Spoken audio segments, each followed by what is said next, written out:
Welcome back to MT study. आज हम लोग बोर्ड का मॉडल पेपर सॉल्व करने वाले हैं। बिल्कुल यही पेपर आएगा इस बोर्ड एग्जाम में, अतः आप लोग वीडियो को अंत तक जरूर देखें और वीडियो को अपने दोस्तों के साथ शेयर कर दीजिए तथा चैनल पर फर्स्ट टाइम विजिट कर रहे हैं तो चैनल को सब्सक्राइब कर लीजिए। चैनल को सब्सक्राइब करने का कोई पैसा नहीं लगता है। तो आइए हम लोग वीडियो को स्टार्ट करते हैं।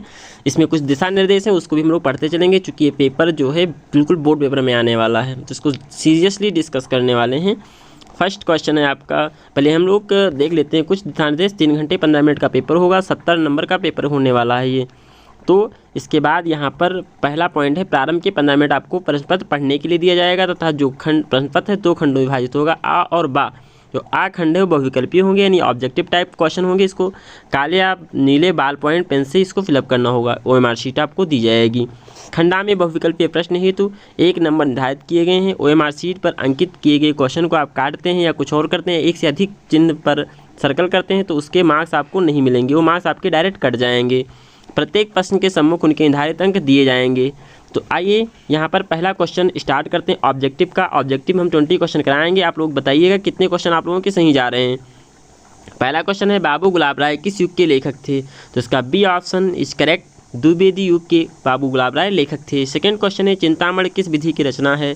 चिंतामणि जो है ए निबंध की रचना है।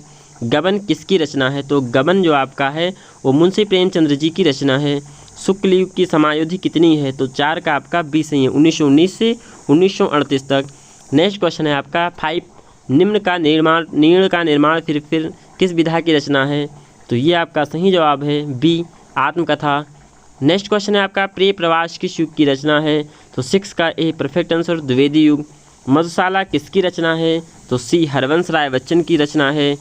8वां, भारत भारती किसकी रचना है? तो भारत भारती मैथिली शरण गुप्त की रचना है। आधुनिक युग काल कब से कब तक माना जाता है? तो सन 1847 से अब तक माना जाता है। मतीराम किस युग के कवि हैं? तो मतीराम आपकी क्वेश्चन नंबर 10 डी, रीतकाल के कवि हैं। हास्य रस का स्थायी भाव क्या है? तो हास्य हो जाएगा। नेक्स्ट क्वेश्चन है आपका 12, सोहत ओढ़े पीत पट श्याम सलोने गाद मनोनील मन शैल पर आतुप पर्योपधात। यहाँ पर ये इसमें कौन सा अलंकार पूछा गया है? तो मन मानो जन जानो से आप तुरंत समझ जाइए कि उत्प्रेक्षा अलंकार होगा। रोला छंद में कुल कितने चरण होते हैं? तो इसमें 4 चरण होते हैं। आकर्षक शब्द में उपसर्ग कौन सा होगा? तो आ जो होगा उपसर्ग होगा, आ प्लस कर्षण। इस तरह से आ, डी ऑप्शन इज करेक्ट। रचना के आधार पर वाक्य के कितने भेद होते हैं? तो 3 भेद होते हैं। 15 का भी डी सही हो जाएगा। पीताम्बर में कौन सा समास है? त्रो क्रमधार है, पीला है अंबर जिसका। नेक्स्ट क्वेश्चन, आंसू का तत्सम रूप क्या होगा? तो अश्रु हो जाएगा।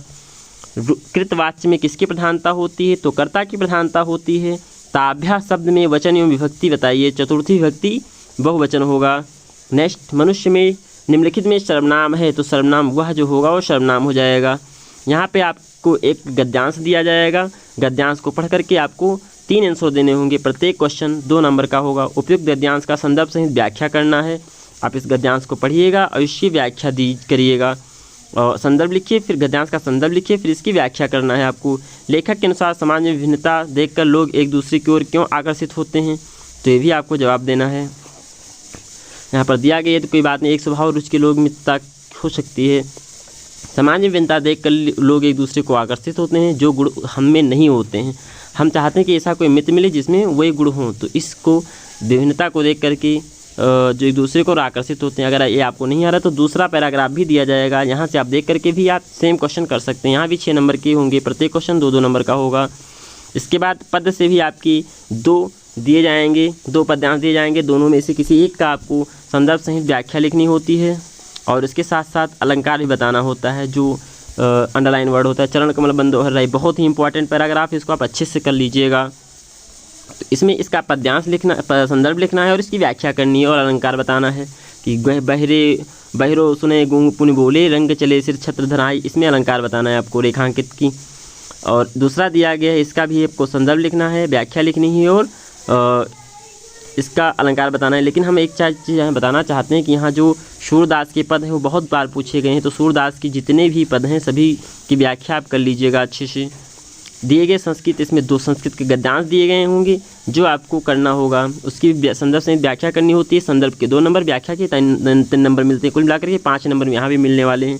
इस संस्कृत, ये जो भारतीय संस्कृति बहुत ही इंपॉर्टेंट टॉपिक है, इससे आप अच्छे से प्रैक्टिस कर लीजिएगा क्योंकि यहीं से आपके क्वेश्चन फंस जाएंगे। दूसरा दिया गया है। इसके बाद एक पद्यांश दिया जाएगा संस्कृत का, उसका भी आपको व्याख्या करना होता है, संदर्भ से अनुवाद करना होता है। इसमें सर्वे भवन शकुना बहुत ही इंपॉर्टेंट है, इसको आप अच्छे से कर लीजिएगा। अब एक खंडकाव्य होगा जो आपके डिस्ट्रिक्ट में जो चल रहा होगा उसके अनुसार आपको जवाब देना हो, जैसे मुक्त दूत या जो भी कुछ है। जैसे मेवाड़ मुकुट हमारे यहाँ चल रहा है तो मेवाड़ मुकुट की द्वितीय स्तर की व्याख्या करनी है और साथ में यहाँ पर दौलत का चरित्र चित्रण करना है। मैं यहाँ एक चीज़ बताना चाहता हूँ कि मेवाड़ मुकुट का संक्षेप में वर्णन करना सीख लीजिए और उसके नायक का वर्णन करना, नायक के बारे में बताना, बस यही दोनों ही क्वेश्चन आ जाएंगे आपके।